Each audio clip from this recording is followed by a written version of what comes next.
Let's talk about burnout.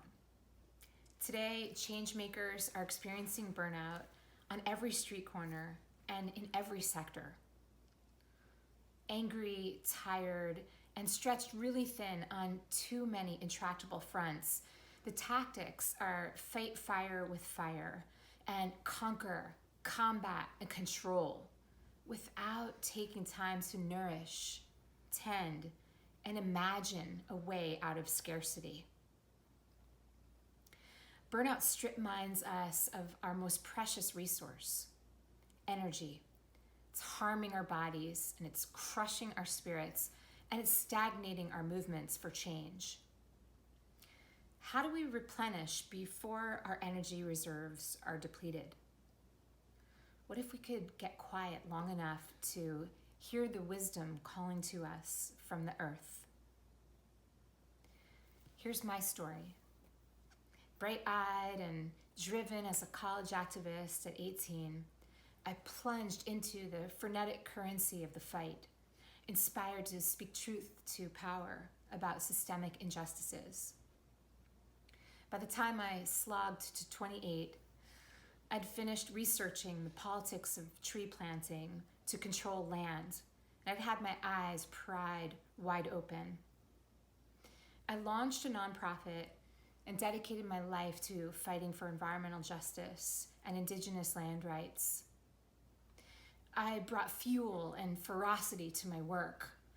One of our flagship projects was green building of a solar-powered medical clinic in a region where 150,000 Bedouin are denied access to water and electricity. Our activists were eager to learn strategies for off-grid living and drylands farming. And so this intersectional campaign brought very fruitful synergies. By 38, after 2 decades on the front lines in a war zone, I barreled straight into the clenched teeth of burnout. My health was on the brink. I lost contact with that sacred nexus where energy and will and passion thrive. I had to force quit to reboot. In contrast, over the last 10 years, I've grown resilience through urban homesteading in deep relationship with soul and earth and community. The land has taught me to rise from a deeper wellspring, rooted, vigorous, and ready to organize more impactfully. Did you know that just as regenerative agriculture renews spent farmland, the ancient sabbatical laws renew spent systems like overworked people and overused land and overwrought communal structures? These radical laws are a blueprint for forgiving debt, for dismantling exploitative walls, for regenerating land, and for freeing enslaved people. There are over 40 million enslaved people around the world today. I'm part of a groundswell of communities revitalizing the intersectional and transcendent sabbatical jubilee vision, believing that it can restore equity and justice to broken systems. Building on all of this, I crafted a 4-stage regenerative change cycle that can be applied to any project in any sector, weekly, seasonally, or within 7-year cycles, as the sabbatical laws would suggest. Here's why. Our planet's engine is overheating, and so are too many of us. My framework is designed to ground and align us to better impact change without burnout. Here's how it works. Fallow, sow, tend, and harvest. Stage 1, fallow. Let the land rest. Breathe. Become still to revitalize. For some, COVID started off this way, but quickly people packed their days, bleary, just to avoid the stillness in the face of such unknowns. Rest is an age-old way to replenish your soil.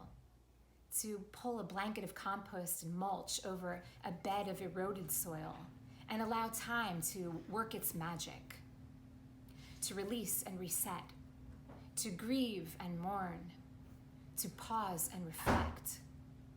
Do this long enough to change a habit or determine the root cause of a problem. Long enough to determine which ossified structures need to crumble and which inclusive, nimble, and proactive systems need to flourish. The earth wisdom of fallow: breathe to restore energy in the darkness and listen to silence to reimagine. Stage 2, sow into fertile ground. Seed is an iconic symbol of resilience, having passed through generations of gardens into hands and hearts of seed savers.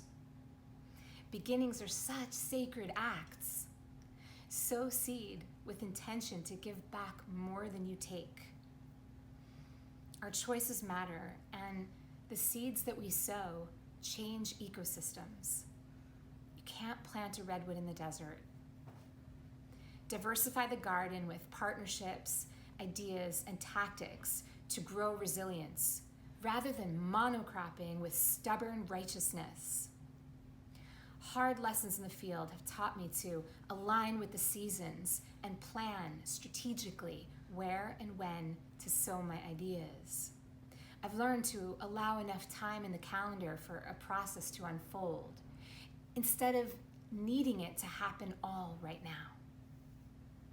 The earth wisdom of sow: slow down, be strategic, and plan how your seeds will grow resilience to feed into tomorrow's landscape. Stage 3, tend. Nourish in the face of adversity. By now, seeds sown need to be protected. Tending is arduous, yet essential. There comes a time in every garden season and in every project's lifeline when predators threaten to overtake or sap your energy and decimate your efforts. Some people fight using pesticides, but the regenerative wisdom is: don't fight, feed. Get this: we identify and tackle pests by adding compost into the soil to strengthen the plant's ability to fend off predators. All too often, we move between a staccato rhythm of too many time-bound actions, squeezing too many meetings in between too many tight deadlines. And this landscape is reactive and cannibalistic. As change makers, we have to slow down and hold each other accountable to a higher standard that's rooted in community care. Tending is trending in movement spaces. And here I lift up the pioneering work of the NAP Ministry and the gender justice nonprofit Audre Lorde Project, with their calls for wellness plans that bolster soul care and community resilience. We can't afford to wait for the elusive end game before we tend with restorative practices. The earth wisdom of tend: in challenging times, shift from a competitive to a collaborative mindset to refuel and to protect each other and to elevate the spirits. Stage 4, harvest. Celebrate and share. Go get that harvest and share it with your people, your team. Bring on the joy. You know, growing food in harmony with nature means many variables are beyond our control. And while some harvests will be abundant, some will be small, reminding us to hold humility at the core. I used to think, I'm not going off to celebrate while there's still so much more to do. But burnout occupies the front doorstep when this stage is skipped to race back and meet the urgencies vying for our attention. I've since learned how vital it is to calendar a ritual that marks the completion of a cycle and recognizes the people, the energy, and the resources that have led to the harvest. The earth wisdom of harvest is take time to breathe and celebrate even the small wins, and explore the lessons gleaned from the harvest before diving into the next cycle or the next challenge up ahead.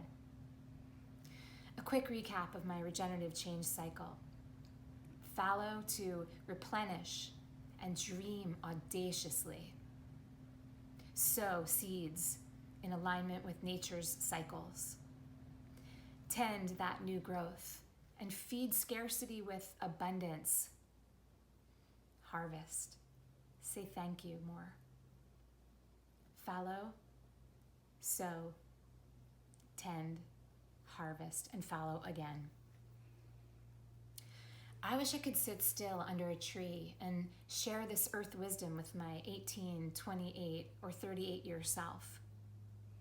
In this moment of systemic upheaval and vast possibility, listen for the emergent clarion call of the ancient sabbatical.